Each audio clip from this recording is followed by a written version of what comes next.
Hello అండి. చామగడ్డ పులుసు తయారీ విధానము. ముందుగా కుక్కర్లో చామగడ్డల్ని ఉడకబెట్టుకోవాలి.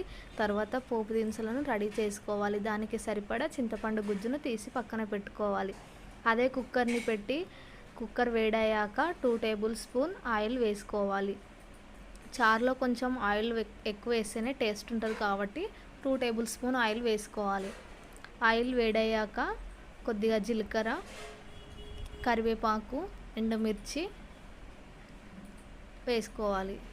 అలాగే కట్ చేసి పెట్టుకున్న ఆనియన్ కూడా వేసుకోవాలి. ఆనియన్ కొంచెం బ్రౌన్ కలర్లో వచ్చేంత వరకు చూసి తర్వాత కొద్దిగా పసుపు, 4 వెల్లుల్లి, కొద్దిగా పసుపు, 1 స్పూన్ జీలకర్ర మెంతుల పొడిని కూడా వేసుకోవాలి. ముందుగా కట్ చేసి పెట్టుకున్న చామగడ్డల్ని వేసుకొని కలిపి పెట్టుకోవాలి. ఇంతకుముందు తీసిన చింతపండు గుజ్జును అందులో పోసుకోవాలి. టేస్ట్కు సరిపడా వాటర్ని కూడా యాడ్ చేయాలి.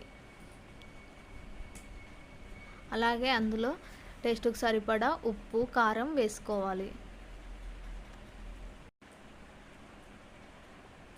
ఉప్పు కారం వేసుకున్న తర్వాత ఒకసారి కలుపుకొని ఒక 5 మినిట్స్ మరగనివ్వాలి.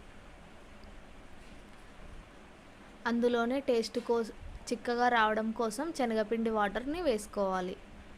లాస్ట్కి కొత్తిమీర వేసి దించేయడమే. చామగడ్డ పులుసు రెడీ. Please friends, subscribe.